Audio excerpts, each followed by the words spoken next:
show Self-Made. This show we have started after 7 years, and this show is story about the entrepreneurs, politicians, or sports person who have started themselves. And this is the journey about the entrepreneur or sports person or a politician who have achieved very big in life without any help. So, friends, today is my first guest, and that guest does not need any kind of introduction, and he is the cricket legend. Please welcome Jonty Rhodes. How been your journey to Delhi? I think. I have had a busy couple of weeks, but the last 5 months we have been based as a family in Goa, and we do 5 months in Goa and 6 months in Cape Town, and maybe 3 or 4 weeks in Sri Lanka for a holiday. So we have a pretty nice mix and a balance, and we're now at the end of our time in India. And I was in Chennai this morning. I'll be in Goa this evening. So 3 states in one day. That's pretty much sums up my Very life. busy, But very yeah, busy, really very good. busy. Yeah. Thank you. So, see, Jonty, some of my client, they have sent me some questions about. They specially requested me to ask these questions for you, Sure. and we have around 85,000 entrepreneurs network in India. So, my first question is, how did you become such a great fielder? Well, I think the key that I really love the fielding, because if you're going to be great at anything, you have to put the hours in. And if you're not enjoying it, it seems like hard work. So I love fielding. And just remember, in the 80s and 90s, there were no fielding coaches. There was only one coach per national team. So my fielding was just something that I worked out myself. I was a hockey player, a tennis player, a football player, as well as a cricket player at junior school. And those different sports taught me to move laterally and also run quickly with like a hockey ball at the end of the stick. So I was really fortunate that the other sports that I had developed my fielding skills, because, as I said, there was no coach saying do it this way or do it that way. And I think that the one thing that was quite evident at the start of my international career was that my throwing accuracy wasn't as high as it should have been. I worked on it, I got better, but it was certainly one aspect that, because we had never had the specific coaching around fielding and throwing, I was more just a good stopper and a good catcher of the ball. But I loved to field. I wanted every single ball to come to me in the game, and I think that was the difference. So, Jonty, what mindset helped you to succeed in cricket journey? Well, I think that the biggest obstacle, or the strongest mindset available to any sports person, is the ability to handle success and failure with the same amount of importance. Because too often we judged on our performance, and when it's a negative performance or it's a negative result, then your whole emotional state comes crashing down, and suddenly if you win, everybody's very, very happy. And I think that was the biggest lesson for me as a cricket player, is to try and keep a level emotional state. Was, if I win, if I lose, if I'm successful or if I fail, what are the lessons that I've learned from there? Because if we lose, if I fail, there's lessons to be learned. But more importantly, even when we win, we also look at that performance and, okay, what did we do right or what did we do wrong? What can we do better? So the key for me was that it was a constant growth as a cricket player, regardless of the results.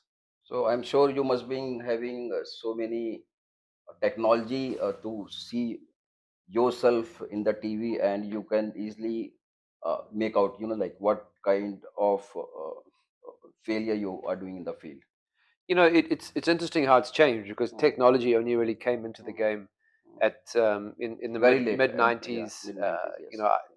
Sachin Tendulkar, I was the first guy to use the third umpire to run out Yeah, Sachin yeah, that's Tendulkar. right. But as a cricket player, we didn't have. Now every franchise has 4 or 5 social media teams. You'll have camera people available for filming, and technology wasn't really utilized. So we if we dropped a catch or if we worked on something, we generally had to wait till we saw the replay or the highlights on television to say, oh, okay, that's Yeah. why. Whereas now every single ball is tracked, and all the data is available for players and coaches. The replays are there.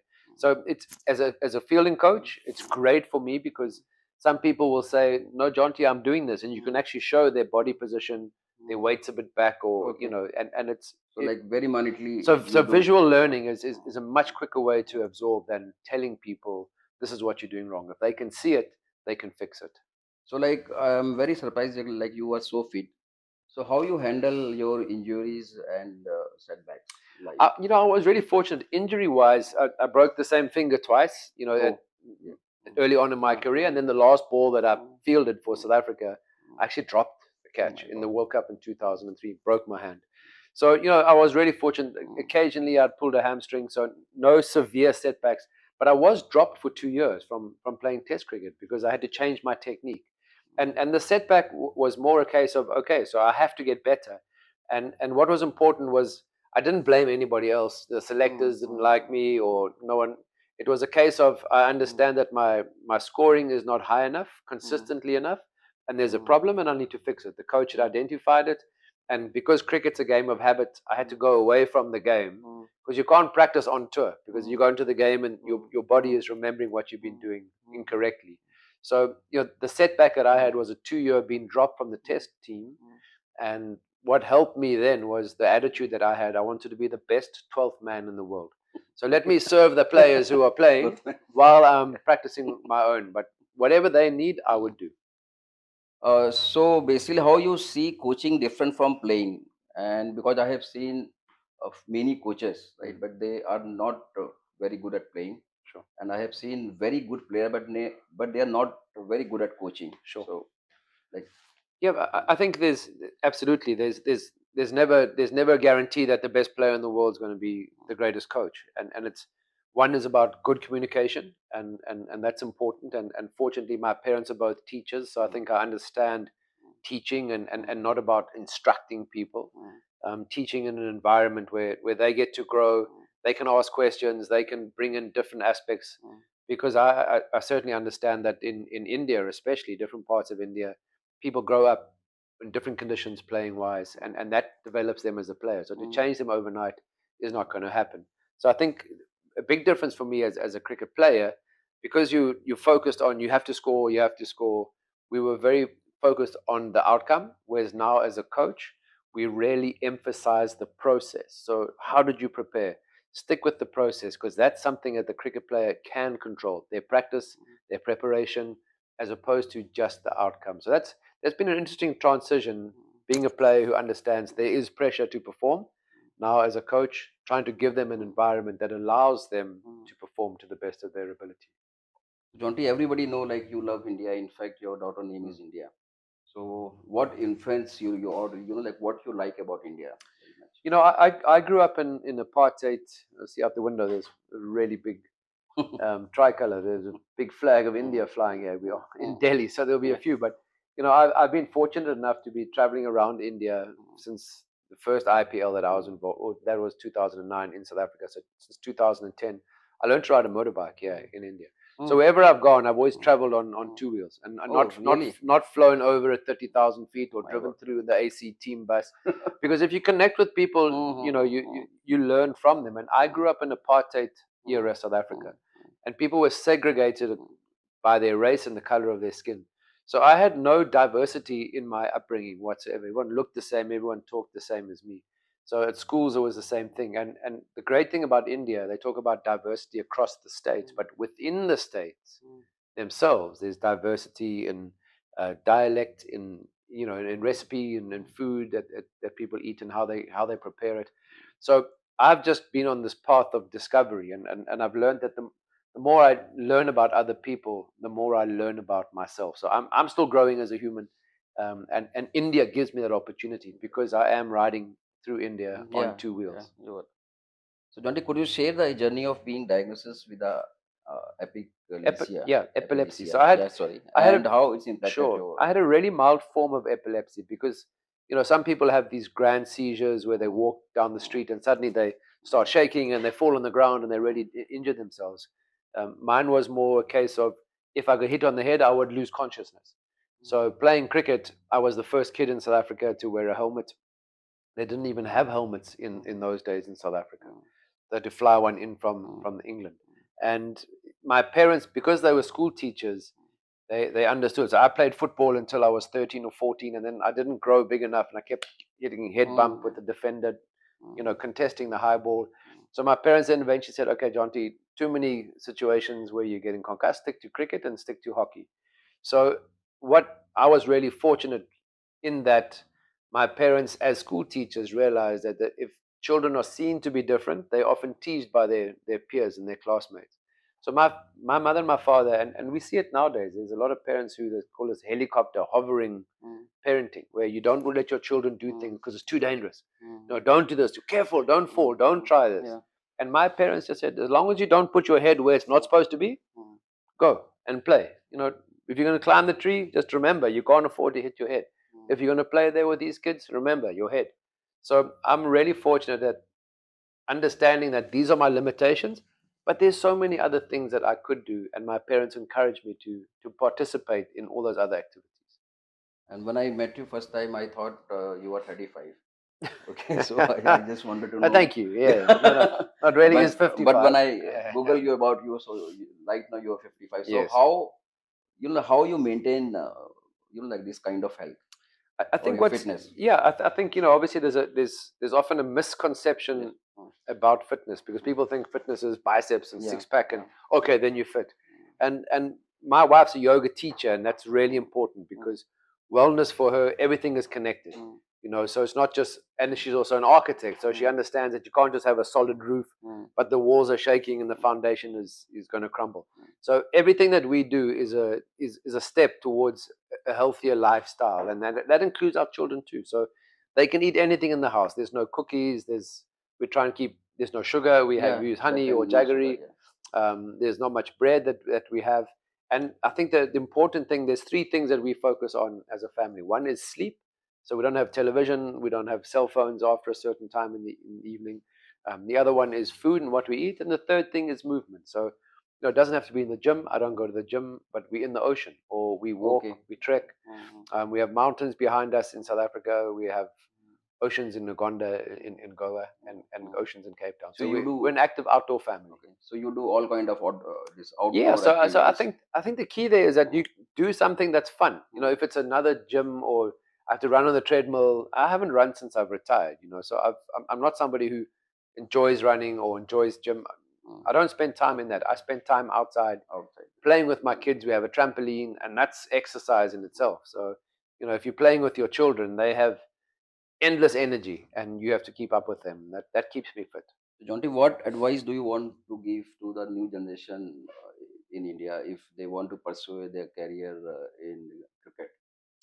I think it's interesting. I mean, India has 1.4 billion people, and there's a large majority that love their cricket, and then there's a big percentage that want to make cricket a career. And it's great to see these young boys and girls now, no longer just the young cricket men that are taking up the game seriously. And I think the important thing is that everyone works hard. And in a country like this where there's incredible talent, we see it. I mean, India keeps producing young players with amazing talent. And it's not just about working hard, it's about working smarter. And the key message that I have for anybody is that it's not practice that makes perfect, but it's perfect practice that makes perfect. So practice like you're playing in a game. Okay, Jonty, now we have only 10 rapid round questions, rapid fire questions. First, if you could play one match from your career, which one would it be?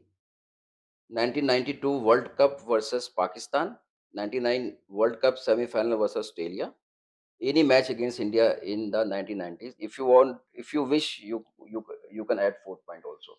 Yeah, I think 99 World Cup semi-final against Australia, because we needed one more run, ek run. We didn't lose the game. We tied the game with Australia. There was no super over in those days. So, somebody was batting. I think I got 45 or 6, got caught on the boundary and playing a shot that I was, it scored me lots of runs. But at that stage, I should have seen the game through for South Africa. So if there's one game I'd love to go back to, it would be 99 semi-final World Cup. And who's the toughest batsman you ever faced in India? Or you can say who's the toughest batsman you ever faced on the field? Sure. One is Sachin, second is Brian Lara, and third is Steve Waugh. Well, I think Sachin obviously was, you were always not under pressure, but you knew that if he gave you half a chance and you took the catch, India were in big trouble, especially in South Africa, because he had the technique and the temperament to handle the bouncing wickets, and not many of the batters had that. So when we played Sachin, we wanted desperately to take his wicket. So that sometimes make you a bit nervous because you think, I can't afford to drop Sachin Tendulkar. And it's a bit like Virat Kohli batting these days. If he's on a run chase, he is the king, the run chase king. So you don't want to give him a chance. So Brian Lara, for the West Indians, they were powerful men in the 90s. And he was such a skinny batter, but he had that big high backlip, which meant he cut the ball with real power because he hit the ball very late. So into my area, he would hit the ball with tremendous power. And then Steve Waugh, he wasn't a great cover drive, but he would hit a good square drive with, again, late hands and square hands. So he was Brian Lara and Steve Waugh. Steve Waugh broke my hand the first time, Yeah. and Brian Lara never broke my hand, but he was certainly somebody that would hit the ball with real power for a skinny guy. If you had to pick one player to match your fielding skill, who would it be? Javin Jadeja, Glenn Maxwell, or Ben Stokes? Or if you Well, want to add, yeah, sure. I don't think Ben Stokes. I think Jadeja's too fast. He's and got great accuracy with his throw. He gets into great positions. He hardly even slides, Jadeja, because he's so fast across the ground. I think someone like a Maxwell he's a freak on the boundary. He does incredible things. I never had to field outside the boundary in my whole career. No T20 cricket. We fielded at backward point, at short mid wicket or gully, depending on spin bowlers or fast bowlers. So I'd say nowadays, Glenn Phillips, the catches he's been taking in the recent Champions Trophy, just incredible, and pretty much all around the field. So I think Jadeja is really quick, got a great arm. He changes games with his fielding. But Glenn Phillips right now is just doing. If you hit the ball anywhere in his region in the air, you've got to think, wow, you can simply there's a chance catch that he could take it. And I think that's what I used to do especially against India, with indecision and doubt. The ball is hit in my area. People would run, or don't run, wait until it's gone past Jonty. So I think someone like Glenn Phillips, seeing that catch of Virat Kohli in Dubai was just incredible. Yeah. Okay, if you could play under modern day captain, who would you choose? MS Dhoni, Pat Cummins, or Rohit Sharma? Or if you want to add Yeah, some. no, it's interesting. I mean, those are three great captains with great titles. I mean, Pat Cummins has been amazing for Australia. I think, and Rohit Sharma has been so successful with India and Mumbai Indians. It's very, very difficult to call. Who was the third one again? Cummins, Third one Sharma, is Rohit Sharma. Rohit Sharma. but who Cummins? Pat Cummins. Yeah, who else? And MS Dhoni. MSD. Yeah, I mean, I've obviously never played under him or worked with him. I've only ever been against him. Okay. And I think MSD is the one guy that I really enjoy watching, because as a captain, he always seems to have a plan.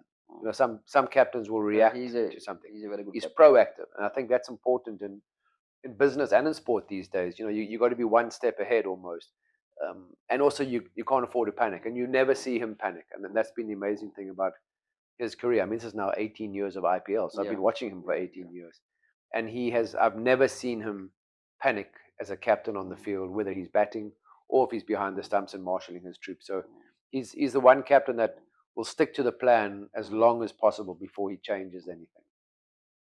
So, Jonty, do you watch this Bollywood movie also? No, I don't have a television. Okay. I don't watch. So I've watched one Bollywood So, movie. like, do you know some of the biggest star in India? No. So, I mean, Shah Rukh Khan, so I know because okay, Shah Rukh Khan. So I mean, he obviously owns a team in the cricket. because That's why. the fifth question is about Bollywood. Like, which Bollywood actor would best portray you in a movie? One is Hrithik Roshan, Ranbir Kapoor, or Akshay Kumar. Akshay Kumar. I mean, I've shaken Akshay Kumar's hand, and Yeah. he's way too strong to play me. I mean, Because I think Hrithik Roshan. I think Akshay have same kind of physique like you have. Yeah, but Yeah. he's a strong man, but he's not a gym. He He's does not martial a arts, and he gym does. kind of guy. So he's more for movement, and I think that's been the key to my success, is the agility and the mobility. Yeah. So I suppose even though he's Akshay. older than me, So like Akshay, he would have to play. the Yeah, best one. Yeah. One myth about Jonty Rhodes that is not true. Sure. I was born fielder. Yeah. Okay. I never dropped catches. I wanted to be cricketers from childhood. I don't drop catches. I dropped catches. As I said, I broke Okay. my finger. The last ball that I touched on the field was a drop catch. If you had to choose a sport other than cricket, which one would it be? I think it would be hockey, right? Yeah, hockey. But again, we have three options: Sure. hockey, rugby, and football. So rugby I couldn't play because of concussion. Football, amazingly, my hero growing up as a schoolboy was Pele. So football I thought was my first choice, because hockey at junior school, we were the only school in the whole town that was playing 11-a-side hockey. So the other boys' schools were playing mini hockey. So we didn't have much opportunity. So if you had at a age of 13, I was thinking that football was possibly a future for me because there was no international sport in Yeah, South at that Africa. time they were not interested. So, So I will just give you two options. This is a very interesting question. Would you rather score a century or take a 5 world class diving catches in a match? What do you prefer?